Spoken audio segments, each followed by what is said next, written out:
Hi everyone, welcome back to my YouTube channel. I am a nursing officer in AIIMS. आज मैं discuss करूँगी how to prepare for the upcoming nursing officer vacancies, क्योंकि अभी आ रहा है ये साल का बहुत बड़ा एग्ज़ाम, वो है नॉर्सेट 9। क्यों इसको मैं बहुत बड़ा बोला, क्योंकि इसमें नॉट ओनली एम्स इंक्लूडेड, इसमें एम्स के साथ साथ ESIC, जिपमर, जो रिम्स, उसके साथ साथ और भी इंक्लूडेड है इंस्टीट्यूशंस, जो major institutions of the central government, so इसमें इंक्लूडेड है। पहले क्या होता था, जिपमर अलग से एग्ज़ाम कंडक्ट करते थे, ESIC भी अलग से एग्ज़ाम कंडक्ट करते थे, बट अभी सब कुछ नॉर्सेट 9 में आ गया है। इसका कुछ डिसएडवांटेजेस एंड एडवांटेजेस भी है। डिसएडवांटेजेस ये है कि एक ही एग्ज़ाम है आपके पास और सेकेंड चॉइस नहीं है। पहले क्या, अगर आप जिपमर एग्ज़ाम दो, ESIC एग्ज़ाम दो, एम्स के लिए अलग से एग्ज़ाम दो, तो 3 एग्ज़ाम था आपके पास, आपका और 3 चांस था, तो अभी एक चांस है आपके पास। सो ये एक डिसएडवांटेजेस है। एडवांटेजेस क्या है, इसमें मेजर सीट्स आ गया है। मेजर सीट्स में आपका सिलेक्शन होने का चांसेस ज़्यादा है। सो इसमें आपका रैंक अगर बहुत पीछे भी होगा तो आपका सिलेक्शन होने का चांस बहुत है, क्योंकि अगर पहले आप विद इन 1000 रैंक करके भी अगर यूआर कैटेगरी से हो, आपको सीट्स नहीं मिल रहा था, बट अभी आपको सीट्स मिलेगा। सो ये एक एडवांटेजेस है। इसमें और एक है, आपको मल्टीपल टाइम्स आपका एग्ज़ाम फीस नहीं देना पड़ेगा। सो एक एडवांटेजेस है। सो आपको अभी पता है, आप बहुत कॉन्फ्यूज़ हो, स्ट्रेस भी हो, सो इसलिए मैं सोचा और एक वीडियो में पूरा क्लियर एक आपको नॉलेज दे दूँ। सो मैं पूरा इसमें सब कुछ बोलूँगी। First is the know your syllabus. First आपको सिलेबस पता होना चाहिए। सिलेबस के साथ साथ एग्ज़ाम पैटर्न, पूरा एग्ज़ाम पैटर्न पता होना चाहिए। अभी तो मैं नॉर्सेट 9 तो है, आपको पैटर्न पता है, उसके साथ साथ जो SGPGI और जो वैकेंसीज RRB का तो मिड ऑफ अगस्त से उसका भी एप्लीकेशन स्टार्ट होगा, सो वो भी है। सो सबका जो एग्ज़ाम पैटर्न, कितना मार्क्स का है, क्या क्या उसमें नर्सिंग पार्ट कितना मार्क्स का, नॉन नर्सिंग पार्ट, ये आपको पहले जानना है। इसके लिए मैं तो अलग अलग सब हर एक इंस्टीट्यूशन का एग्ज़ाम पैटर्न का वीडियो ऑलरेडी अपलोड किया, तो इसके लिए आज मैं ज़्यादा नहीं बोलूँगी। So now come to the syllabus. आपको पूरा सिलेबस जानना है। नर्सिंग पार्ट में क्या क्या आता है, नॉन नर्सिंग पार्ट में क्या क्या आपको सिलेक्टिवली आपको पढ़ना है, ये आपको जानना है पहले, ये first. Next is the strengthen your basics. अगर आप बहुत सारा आप सोच रहे हो मैं वन लाइनर क्वेश्चन किसी जगह पे मिल गया, मुझे अगर मेरे पास बहुत सारा MCQs बुक है, मैं एक एक करके MCQs को रट्टा मार के एग्ज़ाम देने के लिए जाऊंगी, इसमें आपका कभी भी सिलेक्शन नहीं होगा। ट्रस्ट मी, आपका जो बेसिक्स है उसमें आपको स्ट्रॉन्ग होना है। You have to strength your basics and concept should be very much clear, then only will answer every questions. आपके पास जो क्वेश्चन आएगा उसका आंसर आप इजीली दे पाओगे अगर आपका कॉन्सेप्ट क्लियर है। एक बात अच्छे से दिमाग में रखो, स्ट्रॉन्ग बेसिक्स का मतलब ये है कि strong basics equal to more clinical based question plus confidence. अब सब क्लिनिकल बेस्ड क्वेश्चन के आंसर दे पाओगे। उसके बाद आएगा स्टडी प्लान। स्टडी प्लान में आपको एक अच्छा वाला स्टडी प्लान बनाना है। उसमें क्या क्या आप दिन में कितना तक पढ़ सकते हो, आपका खुद का जो एनालाइज करो, मैं इतना एक दिन में कर सकती हूँ। एज अ जनरल मैं आज नहीं बोलूँगी, आप खुद को देखो, आप एक दिन में कितना पढ़ सकते हो, 1 वीक में कितना पढ़ सकते हो, मंथली कितना पढ़ सकते हो। अभी नॉर्सेट 9 के लिए 1.5 मंथ है, अभी भी टाइम है। सो आपको 1 वीक में एक टारगेट सेट करो, ये 1 वीक में मैं ये सब्जेक्ट कंप्लीट करूँगी, उसके लिए हर डे आपको प्लान करना है। सो अगर मैं वीक में इतना प्लान किया तो डे में इतना पढ़ना है ही मुझको, तो ऐसे करके प्लान करो। उसमें से अगर एक 1 वीक का टारगेट कंप्लीट हो गया, आपका एनर्जी बूस्ट होगा। नेक्स्ट वीक का आप खुद ही कर सकते हो। उसके बाद अगर वो भी कंप्लीट कर लिया ना, 3rd वीक में भी आप कर सकते हो। सो ऐसे करके आपका सेल्फ कॉन्फिडेंस भी बढ़ेगा, एनर्जी बूस्ट होगा, स्ट्रेस भी कम होगा, ये सोच के कि मैं जितना टारगेट कर रही हूँ वो मैं कंप्लीट कर पा रही हूँ। सो उसके लिए you have to hard work, उसके लिए आपको कंसिस्टेंट रहना है, डेली जो पार्टिकुलर टाइम सेट किया था वो अच्छे से पढ़ना है, कंसिस्टेंट रहना है, आपको गोल अचीव करना है पर डे का, then only your energy boost होगा। मैं ये बिलीव करती हूँ जो सेल्फ एनर्जी अगर खुद से आपका स्ट्रेस मैनेजमेंट हो जाएगा ना, इससे अच्छा कुछ नहीं होता है। Self motivation is the best motivation in the world. मैं अगर आपको दो एक लाइन बोलूँ तो आपको इतना भी एनर्जी बूस्ट नहीं होगा, अगर कोई दूसरा के आपको मोटिवेशन देते इतना भी नहीं होगा, बट अगर सेल्फ मोटिवेटेड हो आप, सेल्फ कॉन्फिडेंस आपके पास बहुत भर के है, तो आप एग्ज़ाम क्रैक कर सकते हो। Next the practice daily MCQ. Practice daily MCQ ये आपका वीकली प्लान में और डे प्लान में भी आएगा, कितना पर डे कितना एमसीक्यू प्रैक्टिस करना है, ये इक्वेशंस है। आपको पर डे 250 to 300 एमसीक्यू अगर आप करोगे, आप ये इनफ है आपके लिए। सो आपको पर डे 250 to 300 एमसीक्यू करना है। सो एमसीक्यू के लिए आपके पास बहुत सारा ऑप्शंस होंगे। सो अगर आप कोई भी कोचिंग इंस्टीट्यूट में हो तो उधर से तो आपको मिलता ही है बहुत सारे एमसीक्यू, टेस्ट सीरीज वगैरह। उसके साथ साथ अगर मैं बुक के बारे में बोलूँगी, book is in the sense जो पी.आर. जादव का होता है। पी.आर. जादव में मैं हाईली रिकमेंड करती हूँ, क्योंकि उसमें प्रीवियस ईयर क्वेश्चंस लेके ही वो बुक प्रिपेयर किया है। तो प्रीवियस ईयर क्वेश्चन प्रैक्टिस करके क्वेश्चन पैटर्न आपको आप अंडरस्टैंड कर सकते हो, इधर से क्वेश्चन आता है, उधर से होता है।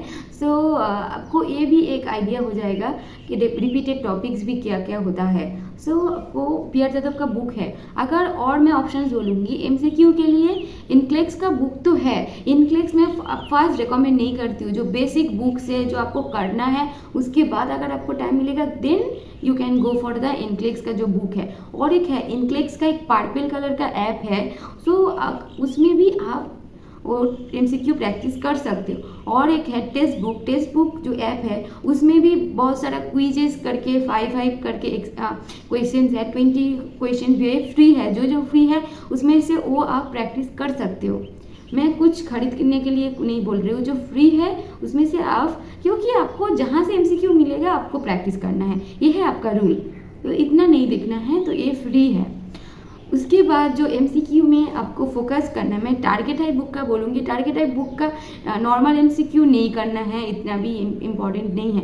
बट टारगेट हाई बुक में जो इमेज बेस्ड क्वेश्चंस है and clinical scenario based questions है, ये आपको मस्ट प्रैक्टिस करना है। यू हैव टू प्रैक्टिस, क्योंकि उसमें जो उधर से बहुत सारे इमेज बेस्ड क्वेश्चंस है, more than 1000 image based questions है। सो वो अगर आप प्रैक्टिस करोगे ना एग्जाम में, उसका अच्छा वाला इम्पैक्ट होता है। और जो क्लिनिकल सिनेरियो बेस्ड क्वेश्चन है उसमें वो भी 2000 से ज़्यादा है। सो वो भी अगर आप प्रैक्टिस करोगे, पूरा ओवरऑल एक आइडिया हो जाएगा आपको कैसे एग्जाम्स आता है, कैसे क्वेश्चन का पैटर्न कैसे होता है। सो आपको ये एमसीक्यू प्रैक्टिस करना है। इसके बाद आता है स्टडी कंटेंट। स्टडी कंटेंट का मतलब है you have to follow the standard books and standard notes. कोई भी बुक आप नहीं पढ़ सकते हो एक कॉम्पिटिटिव एग्ज़ाम के लिए, क्योंकि इसमें बहुत ऑथेंटिक डेटा चाहिए एक एग्ज़ाम क्रैक करने के लिए, बहुत एक्यूरेट डेटा जिसमें हो। स्टैंडर्ड बुक के बारे में अगर मैं बोलूँगी, आपको पहले जो बुक पढ़ना है वो है पी.आर. जादव का बुक है। पी.आर. जादव वॉल्यूम 1 में आता है थ्योरी, वॉल्यूम 2 तो मैं बोल दिया, वो एमसीक्यू के लिए आपको करना ही है, करना चाहिए, मैं रिकमेंड करूँगी। सेकेंड आता है आपका टारगेट हाई। पी.आर. जादव हो गया आपका, आपको टारगेट हाई पढ़ना है।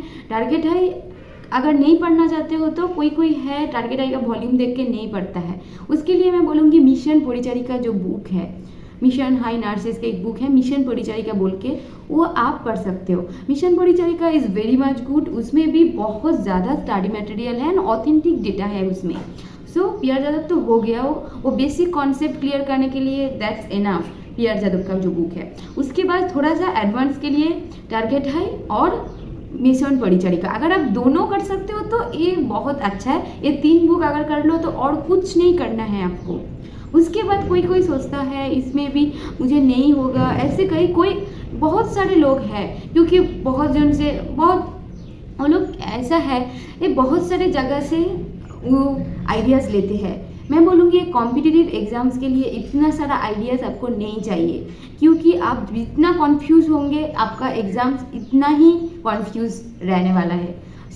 ये एक कॉम्पिटिटिव एग्ज़ाम है, इसमें एक्यूरेट होना है, आपको पार्टिकुलर होना है आपका जो आप प्लान कर रहे हो। तो अगर बुक है, टेस्ट सीरीज़ है, MCQ है, स्टडी प्लान है, हर एक चीज़ में आपको पार्टिकुलर होना है। मैं ही बोलूँगी, मैं खुद के एक्सपीरियंस से तो मैं PR जादव टारगेट हाई पढ़ के ही एग्ज़ाम क्लियर कर लिया फर्स्ट टाइम से। बट अभी मैं बोलूँगी अगर टारगेट हाई से आपको और टाइम मिल रहा है तो मिशन परिचारिका ट्राई करो। अगर उसमें भी आपका टाइम हो, आपके पास टारगेट हाई नहीं है तो इनक्लेक्स का बुक अगर आपके पास है तो वो पढ़ सकते हो। But NCLEX is for very much high standard के लिए, इतना भी नहीं चाहिए होता है कॉम्पिटिटिव एग्ज़ाम के लिए। That's enough for the books. मैं अगर स्टैंडर्ड नोट्स के बारे में बोलूँगी, अगर आप कोई भी कोचिंग इंस्टीट्यूशन पे अगर आप ऑलरेडी एडमिशन ले चुके हो तो उधर से आपको नोट्स मिलता है। आपका कोचिंग इंस्टीट्यूशन का नोट्स आई होप वो स्टैंडर्ड होंगे, फिर भी आपको बुक फॉलो करना है। मैं तो बुक के ऊपर ही ट्रस्ट कर सकती हूँ। नोट्स कभी कभी भूल हो सकता है, क्योंकि इंसान को कभी कभी भूल हो सकता है, बुक भी हो सकता है, बट बुक बहुत बार रिवाइज होता है, उसके बाद बहुत सारे एडिशन में भी ये होता है, मिस्टेक होने का चांसेस कम है। पर नोट्स कभी कभी 1-2% गलत हो सकते हैं। ये है आपका नोट्स एंड बुक्स। उसके बाद आता है जो टेस्ट सीरीज़। अभी 1.5 मंथ टाइम है, तो आप अभी से टेस्ट सीरीज़ परचेस कर सकते हो। मैं पहले बोला था अभी टेस्ट सीरीज़ मान लो, क्योंकि अगर आप अभी भी सोच रहे हो एग्ज़ाम्स के लिए प्रिपेयर करूँ, आप कर सकते हो, आपका सिलेक्शन भी हो सकता है। क्योंकि मैं भी अगस्त से प्रिपेयर करके सितंबर में एग्ज़ाम देके मेरा क्लियर हो गया था फर्स्ट टाइम से, तो आपको भी हो सकते हैं। तो अभी अगर आप आज से स्टार्ट कर रहे हो तो अभी से टेस्ट सीरीज़ मत लो, क्योंकि पहले कॉन्सेप्ट क्लियर करो, उसके बाद 15 डेज पहले टेस्ट सीरीज़ लो।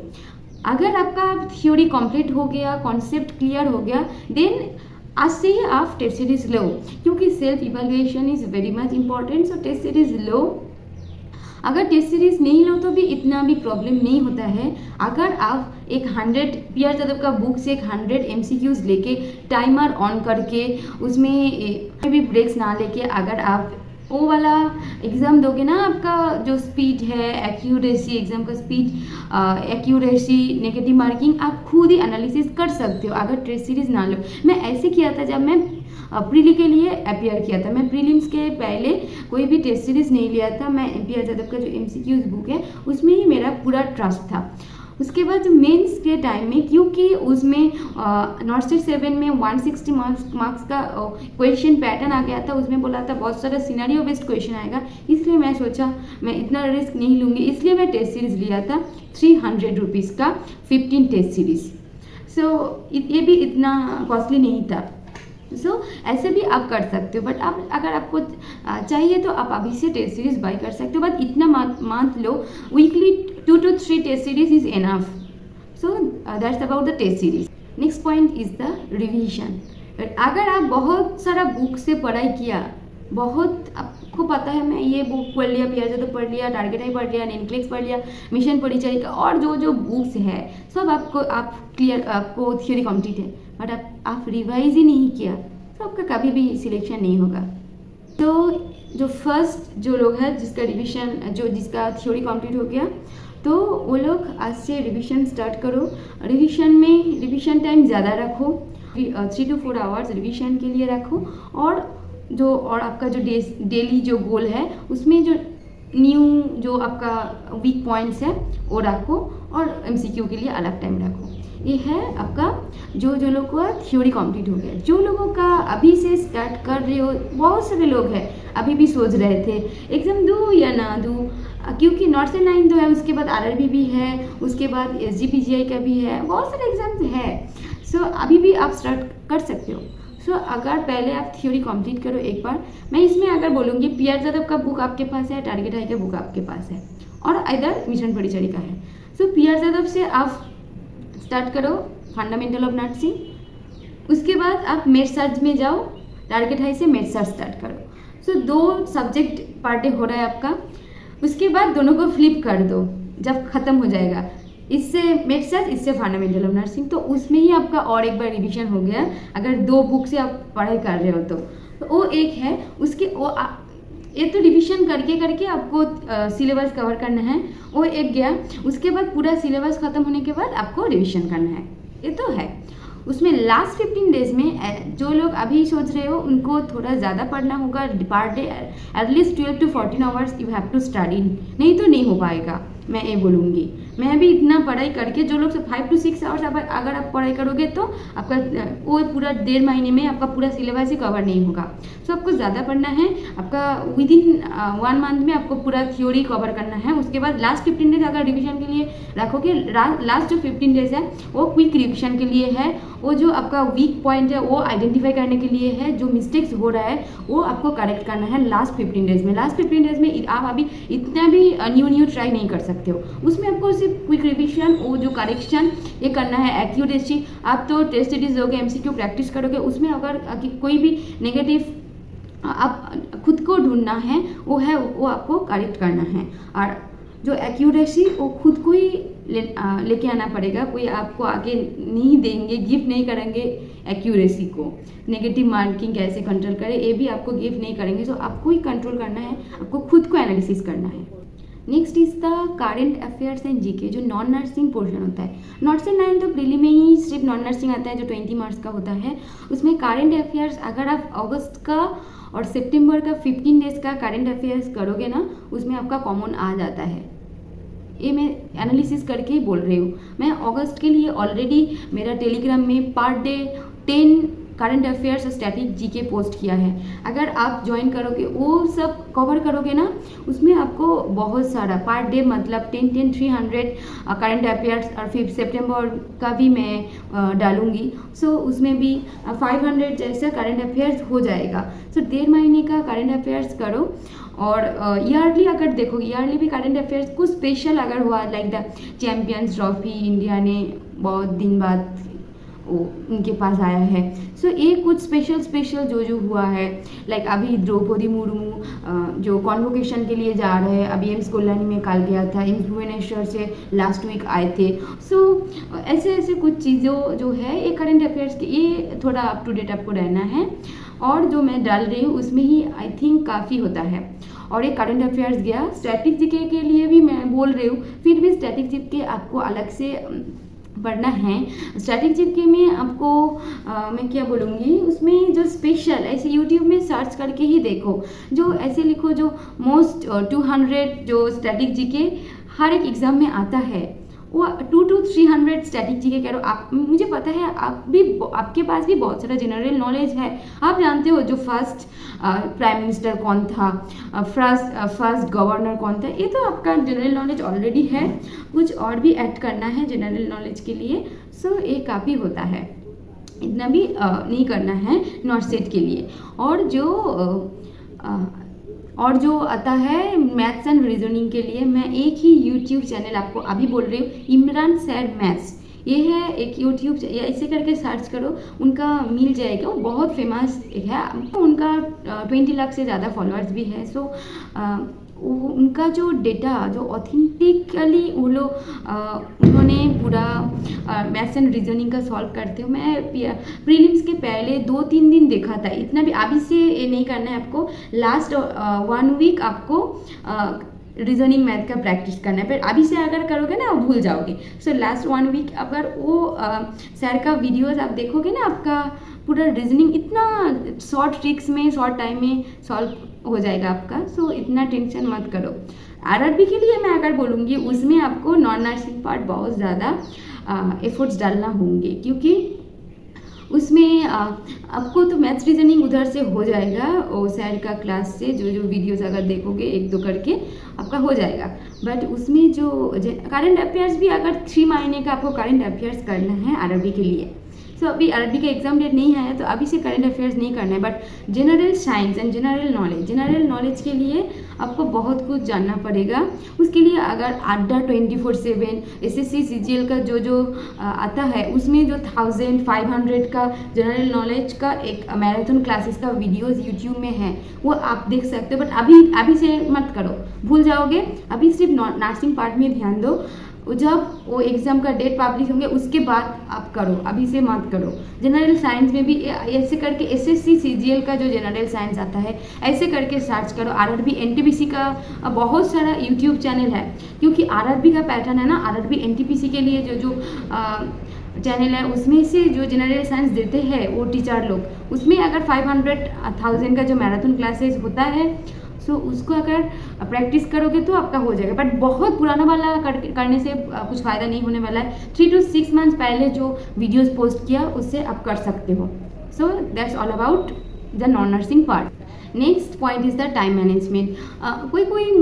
बहुत लोगों ने मुझे पूछा है टाइम मैनेजमेंट ही नहीं हो रहा है मैम, क्या करूँ? टाइम मैनेजमेंट के लिए अगर आप सिर्फ एक कॉम्पिटिटिव एग्ज़ाम के लिए तैयारी कर रहे हो तो आपके पास बहुत टाइम है। ये एक्सक्यूज़ मार दो टाइम मैनेजमेंट नहीं हो रहा है। फिर भी टाइम मैनेजमेंट के लिए आपको मैं बोला ना, डेली गोल सेट करना है। डेली इतना भी खुद के ऊपर हार्श मत हो अगर वो गोल आपसे नहीं हो पाएगा। आपका खुद को पता है आप कितना कर सकते हो। सो ऐसे करके डेली गोल सेट करो, वीकली सेट करो, मंथली सेट करो, दैट्स इनफ। अगर आप वर्किंग के बारे में मैं अगर बोलूँगी, मेरा लास्ट जो वीडियो पोस्ट किया देख सकते हो, मैं कितना कुछ किया फिर भी मैं पढ़ाई करने का टाइम 4 आवर्स भी निकाला। मेरा नाइट शिफ्ट था, नाइट शिफ्ट से आके मैं ब्रेकफास्ट बनाया खुद के लिए, 2 घंटे रेस्ट लिया, उसके बाद 3 घंटे स्टडी किया। 3 घंटे के बाद मैं खुद के लिए लंच प्रिपेयर किया। लंच प्रिपेयर करने के टाइम में मैं थोड़ा बहुत रूम क्लीनिंग जो और काम होता है वो किया। मैं उसके बाद नहा के मेरा भगवान को भोग दिया। उसके बाद भी लंच करके मेरे पास टाइम था। उसके बाद मैं एक स्टोरी भी लिखा, स्टोरी का एपिसोड लिख के उसके बाद और 1 आवर पढ़ाई करके मैं रेडी होके ड्यूटी किया। सो पूरा आपको डे को यूटिलाइज करना है। अगर आप अभी एग्ज़ाम 1.5 महीने में अगर अभी भी आप सोच रहे हो मुझे रिलैक्सेशन चाहिए, मुझे कंफर्ट जोन चाहिए, तो आपको नहीं होगा, आप एग्ज़ाम क्लियर नहीं कर सकते। तो अभी आप रिलैक्सेशन बाद में लो जब आपके पास 85,000 पर मंथ आएगा, तब रिलैक्सेशन बहुत अच्छा आएगा। आपके पास मंथली ऑफ 8 होगा, आपके पास बहुत सारी ईएलसी सब होगा, तब रिलैक्सेशन लो। बट अभी जो एग्ज़ाम 1.5 महीने में है, आप इतना खुद का रिलैक्स के बारे में मत सोचो, उसके बाद आपका टाइम मैनेजमेंट हो जाएगा। नेक्स्ट पॉइंट इज दैट जो सब लोग करते हैं, कैन यू गेस? वो है over reliance on many more YouTube videos. इसमें तो आपका टाइम आधा दिन ही ख़त्म हो जाता है बहुत सारा वीडियोज़ देखने के बाद। यूट्यूब वीडियोज़ देखो जस्ट फॉर कॉन्सेप्ट क्लियर करने के लिए। अगर कोई भी टॉपिक में आपका कॉन्सेप्ट क्लियर नहीं हो रहा है सो उस टाइम आप यूट्यूब वीडियोज़ देखो। जो लोग बहुत रिपीटर है, बहुत दिन हो गया आपका प्रिपरेशन करना, वो लोग ठीक है क्योंकि उनका थ्योरी कंप्लीट है। फिर भी आपको थोड़ा टाइम के बारे में सोचना है। आपका ठीक है, आप अगर जो यूट्यूब क्लासेस लाइव क्लासेस होता है उसमें टाइम वेस्ट होता है मैं बोलूँगी। फिर भी अगर आप सोच रहे हो तो उसको स्पीड ज़्यादा करके देख सकते हो। बट जो लोग अभी प्रिपरेशन स्टार्ट किया, फ्रेशर्स हो, इतना यूट्यूब में आप मत घसीटो खुद को, क्योंकि उसमें आपका टाइम मैनेजमेंट कैसे होगा? क्योंकि इतना बड़ा सिलेबस है, उसके साथ साथ आपको रिवाइज करना है। और अगर उसमें ज़्यादा टाइम देने से अच्छा है आप मल्टीपल टाइम्स रिवाइज करो, बुक से ही रिवाइज करो, MCQ भी रिवाइज करो, उसमें आपको बेनिफिट्स मिलेगा। उधर से इतना भी बेनिफिट्स नहीं मिलेगा। सो सिर्फ कॉन्सेप्ट अगर कुछ टॉपिक में नहीं हो रहा है उससे करो। उसके बाद अगर कुछ सेल्फ कॉन्फिडेंस के लिए जो अगर आप बहुत स्ट्रेस्ड हो तो तब 1-2 वीडियो मोटिवेशन के लिए देख सकते हो। अगर आपको कुछ इन्फॉर्मेशन चाहिए होता है तब वीडियोस देखो। अगर कोई भी टॉपिक पे डाउट है, लाइक द पूरा exam pattern of the RRB, like the joining checklist, like ऐसा जो है कैसे प्रिपेयर करेंगे, कौन सा बुक स्टडी करना है, आपको तो पहले एज अ फ्रेशर फास्ट तो पता नहीं चलेगा। वो वाला ऐसा जो वीडियोस है ये आप देख सकते हो इन्फॉर्मेशन के लिए, कॉन्सेप्ट क्लियर करने के लिए 1-2 वीडियो। इतना कोई है एक इधर यूट्यूब चैनल से देखा, दूसरा और एक देखा, दूसरा और एक देखा, ऐसे करने से बहुत कन्फ्यूजन आपको मिलेगा और कुछ नहीं मिलेगा। नेक्स्ट क्वेश्चन है हाउ मेनी क्वेश्चंस अटेम्प्ट करना है। क्वेश्चंस अटेम्प्ट आपको पहले जितना पूरा 100% एक्यूरेट होके आप आंसर दे पाओगे वो पहले करो। उसके बाद जो 70 to 80% आपको लग रहा है ये करेक्ट होगा, क्योंकि आपको एलिमिनेशन मेथड अप्लाई करना है। दो ऑप्शन पे चूज करना है, उसमें आपको लग रहा है ये वाला 70 to 80% एक्यूरेट ही होंगे। सो ऐसा भी क्वेश्चंस आपको अटेम्प्ट करना है, बट एज अ समेशन आपका क्वेश्चंस अटेम्प्ट 50 तक हो रहा है एक्यूरेटली, तो तब थोड़ा जो 50 to 70% एक्यूरेट होने का चांस है, आप वो अटेम्प्ट कर सकते हो, क्योंकि उसमें कर सकते हो, क्योंकि आपका एग्ज़ाम आप अगर 50 अटेम्प्ट करके आओगे तो उसमें भी आपको सिलेक्शन नहीं होगा, तो फिर आप अगर उस टाइम थोड़ा रिस्क लो, क्योंकि उसमें ठीक होगा तो आपको मार्क्स मिलेगा। सो ऐसा जो क्वेश्चन है आप मार्क कर सकते हो। मैं बोलूँगी 70 to 80 क्वेश्चन अगर आप अटेम्प्ट कर सकते हो, तो अगर उसमें आप 60 एक्यूरेट भी किया, आपको पूरा पता है आपको 60 एक्यूरेट हो गया, उसके बाद 80 to 100% आपको 80% तक आपको एक्यूरेसी है और 10 क्वेश्चंस में, तो 70 क्वेश्चन आप हो गया। अगर 70 क्वेश्चंस भी हो गया तो उसमें भी आप इतना भी गेस मत करो, वो भी अगर ठीक हो गया ना, वो भी आपका ठीक है, फिर भी आपको 80 तक अटेम्प्ट करना। मैं भी 80 अटेम्प्ट किया था फर्स्ट प्रीली में मेरा 97 परसेंटाइल्स आया था। सो ये अच्छा है, आपको ऐसे करके क्वेश्चंस अटेम्प्ट करना है। 70 to 80 क्वेश्चंस ये ठीक है, उससे ज़्यादा मत जाओ, उसमें आपका नेगेटिव मार्किंग ज़्यादा होंगे।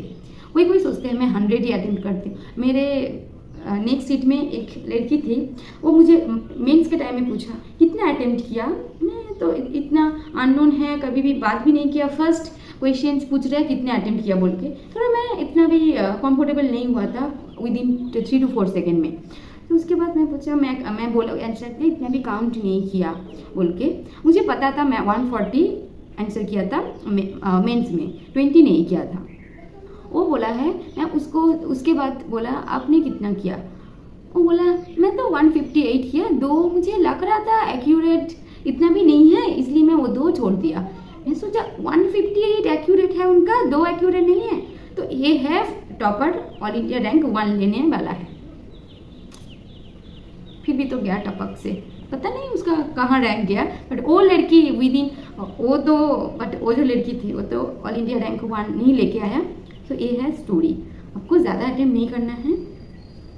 अगर 80% तक आपको आंसर हो गया, गेस छोड़ दो। देन नेक्स्ट पॉइंट आता है, नेक्स्ट लास्ट है ट्रैक योर प्रोग्रेस करने के लिए तो आप टेस्ट सीरीज अगर दे रहे हो तो उसमें आपका सेल्फ इवैल्यूएशन हो जाएगा, नेगेटिव कितना हो रहा है, किधर आपको मिस्टेक्स हो रहा है, आपका बहुत वीक पॉइंट्स क्या क्या है आपको हो जाएगा। और अगर आप टेस्ट सीरीज नहीं दे रहे हो, आप टाइमर ऑन करके भी आपको देख सकते हो। और एक प्रोग्रेस का मतलब नहीं है सिर्फ सीरीज देना, टेस्ट सीरीज देना, ये होता है कि आप पर डे कितना गोल अचीव कर रहे हो, वीकली कितना कर रहे हो, मंथली भी कितना कर रहे हो, कितना आपका बाकी है, कितने दिन में वो ख़त्म होगा, उसके बाद कितना रिवीजन हुआ, कितने बार रिवीजन हुआ, ये आपका ये भी एक सेल्फ प्रोग्रेस में काउंट होता है। सो ये प्रोग्रेस भी आपको देखना है। ये करने के लिए आप एक डायरी भी रख सकते हो, देख सकते हो, जो मैं fundamental of nursing target height से भी किया, बी आर यादव से किया, मिशन परिचारिका से भी किया, हो गया। इसका मैं 2 बार रिवीजन किया, 1 बार रिवीजन किया, मतलब अब खुद को पता है मैं फंडामेंटल ऑफ नर्सिंग बहुत अच्छे से किया। उसके बाद मेरी सर्च भी मैं बी आर यादव से किया, मैं थोड़ा टारगेट हाइट से किया, मैं इनफ्लेक्स में भी थोड़ा 1-2 सिस्टम का भी किया। तो ये भी आपको पता होना चाहिए कि आप किधर से पढ़ रहे हो, किधर से कितने बार रिवाइज कर रहे हो। सो ये आपका सेल्फ प्रोग्रेस में आएगा। लास्टली है डोंट इग्नोर योर हेल्थ, क्योंकि मैं एक शॉर्ट्स भी डाला था, हेल्थ इज़ द वेल्थ। कभी भी आपका तबीयत खराब हो सकता है, एग्ज़ाम के टाइम में भी हो सकता है, कुछ भी हो सकता है आपके साथ। सो हेल्थ को पहले फर्स्ट प्रायोरिटी में रखो।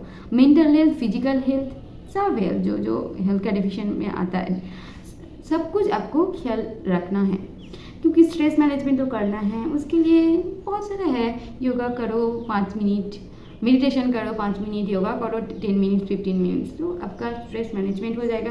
और स्ट्रेस मैनेजमेंट के लिए बेस्ट स्ट्रैटेजी है एक्यूरेसी, आपका सेल्फ इवैल्यूएशन एंड आपका गोल अचीवमेंट अगर हो जाएगा, उसमें आपका स्ट्रेस मैनेजमेंट हो जाएगा, क्योंकि खुद को पता है मैं एक कर लिया, ये कर सकती हूँ, ये भी कर सकती हूँ, ये वाला आपके पास ये वाला मोड ऑन हो गया ना स्ट्रेस मैनेजमेंट का, और कुछ वे आपको नहीं चाहिए।